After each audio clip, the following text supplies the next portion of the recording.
This may be my last camping trip. For a while. Have you ever felt so overwhelmed that you didn't know what to do? You can't think, you can't move. It's supposed to rain.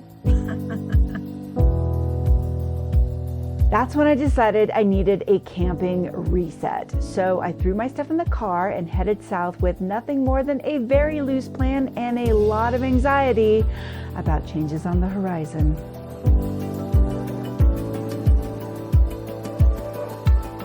I guess you'd call me a car camping enthusiast about to make a big life change. And there was so much to do in so little time. I had decisions to make, there was stuff to move, things to reset for an entirely different kind of life, and so much uncertainty about should I even be doing this or not. All I wanted from this trip was to stop churning, get clarity, and find peace again, because if I couldn't sort through this, I was going to crash out and take good people along with me. This tree smells like caramel. So here I was exploring Ebbetts Pass in the Sierra Nevada. As usual, I had no reservations, my food plan was haphazard, a storm was coming, and I would later find out that I had forgotten to pack something extremely important. But if you've been around my channel, that's just how I roll. Sometimes you need to stop thinking, stop planning, and just go. We found this option, Loomfield. Well, Piggy, there's too many people. Yeah, I'm a bit of a Goldilocks when it comes to campsites, so the hunt continued. Silver Creek. Let's see if there's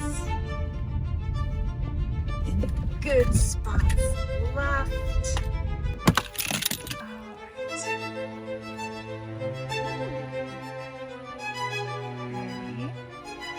Yeah, keep an eye on those storm clouds because they get a lot worse. As I set up camp, my mood was oddly heavy, but the busyness of deciding where all the little things go put me in the moment.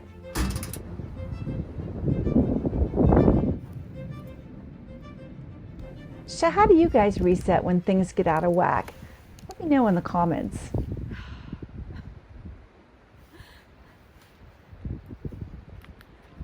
I'm never sure if it's gonna hold.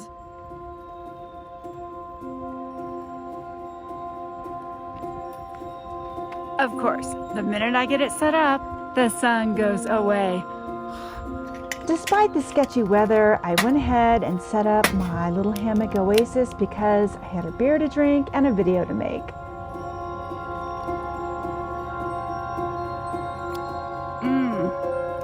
Camping and peanut butter stout. Can't be beat.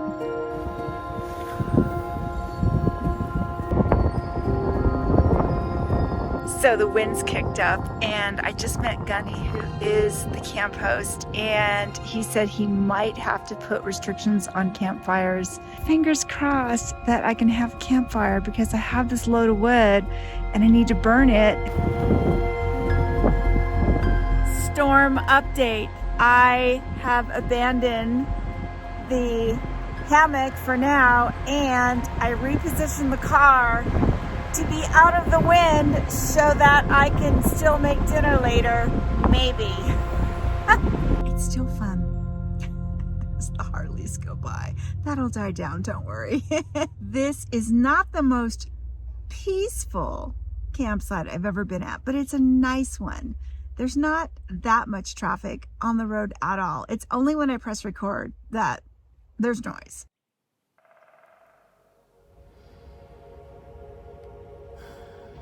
So I guess we have mice in our garage because I just found this. They gnawed through it to get some sunflower seeds. At least I have good beer. Even if the weather's crappy, it's still fun because it's just nice to get out of your usual routine, right? And I get to be outside, or at least looking outside. The wind's died down, which is good news for my campfire. You know, knock on wood, hoping that it stays died down. It's raining back in the distance behind me. So when I'm camping in a new spot, One of the things I like to do right away is just sort of walk around to get the lay of the land. And pretty much once I've explored kind of the woods around and the neighbors, I feel a little more comfortable. They've got the generator going now. Hopefully that won't last forever. Anyway, I'm trying to see if we can get a better view of the water because I can hear it. It's gonna be so soothing tonight. And if this wind stays died down, I can turn my car around and get the privacy and the views to the mountains. Oh boy, what are we seeing here?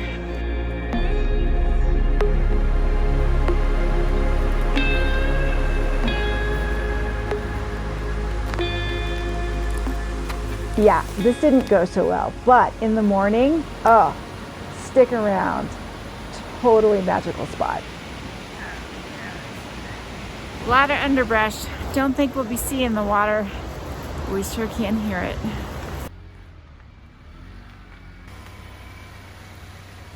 I just rolled the car around and the beer was still here and it did not spill. That is freaking amazing. And let's show you the new view, which is the old view. The hope the wind doesn't come back up again view. This leads me to another virulent mind pathogen that has spread within the university ecosystem, the idea that science is a white colonial way of knowing. So let's talk about my sorry little food situation. Yes, I had not put much planning into this at all. I basically went into the cupboard and pulled out this salmon, pulled out some canned mushrooms, and had a bit of flavoring, which I grabbed, and then some quinoa that was lying around, and I just basically threw it all together, stirred it up, and that was dinner.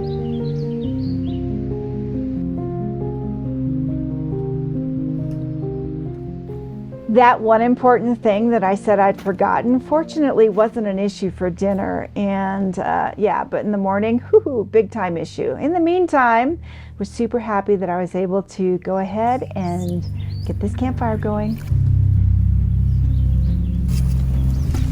There we go. So my husband just turned 60 recently and has a big number, really big number. You know, getting old, not fun, right? You get the wrinkles, you get the mottled skin, the thinning hair, all the weird stuff that grows on your various places. I keep telling him it's privilege to get old. You know, when you start to get up there, you're getting into the last quarter of your life, right?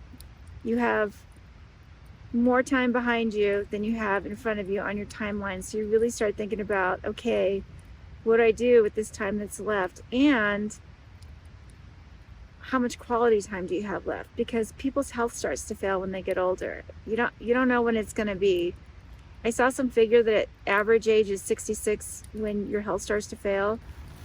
I've seen people fail earlier. I've seen people fail way later, but sure, you want to have fun and travel and see places and do things, but you also want to do something meaningful. You want to help people. Well, I want to help people. Maybe not everyone does, but things are definitely changing. I should be happy about the way they're changing. We're moving. Can't say where. And it should be exciting and new and an adventure. I don't know why I don't feel excited about it right now. Maybe because it's just overwhelming getting ready for what's next.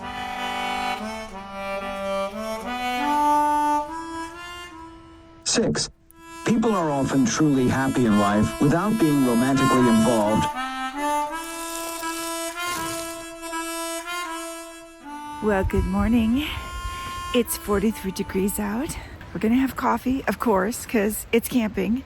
But before that, we're gonna go down to the street, go to the creek where the bridge is, and see if we can't get a good shot of these waterfalls that put me to sleep and kept me asleep pretty much all night long. Look at that view. So beautiful. Sun's coming up. One of my viewers commented on a video the other day, and she called me young, which was like, okay. But she said, yeah, you're worried about falling on your bum. Wait till you worry about falling and breaking a hip. So enjoy your youth. I see her point. Here we are going out to the road. Oh my God, it's so pretty out here. My campsite's up there. No fishing from the bridge. Got it. Ah, it's a little waterfall.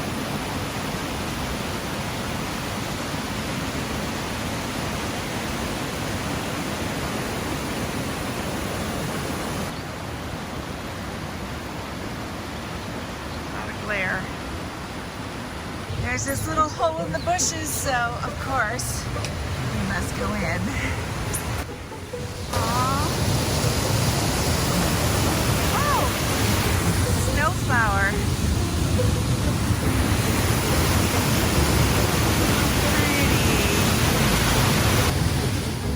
I once asked a friend, what do you do when you don't know what to do? And he said, pick something and do it.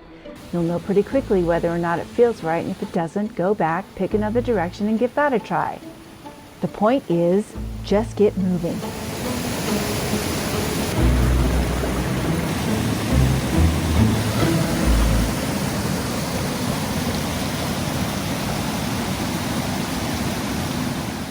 So that was a fun little adventure.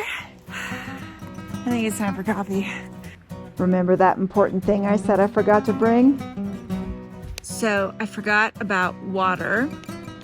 Fortunately, I used these for ice, which means I have water. Otherwise, I'd be getting it out of the creek and boiling it. It seems like almost every trip I take, there's some small forgotten thing. Although sometimes it's a big forgotten thing, but somehow we always manage to adapt.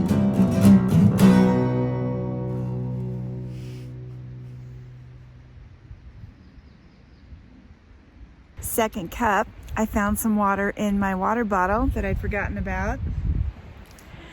Let's go enjoy the view. Yesterday I sat down and I talked to the camera and I felt like it came off as kind of depressed, which maybe I was. But waking up after a pretty decent night's sleep and being in this beautiful place, fresh air, birds, you know, going out for a walk, having a couple cups of coffee, just being out in it just makes me think that if I'm ever able to retire, which I don't know, may not be, but if I'm ever able to retire, I think there are two things that I want to do. One is I want to hike the spine of the Cascades.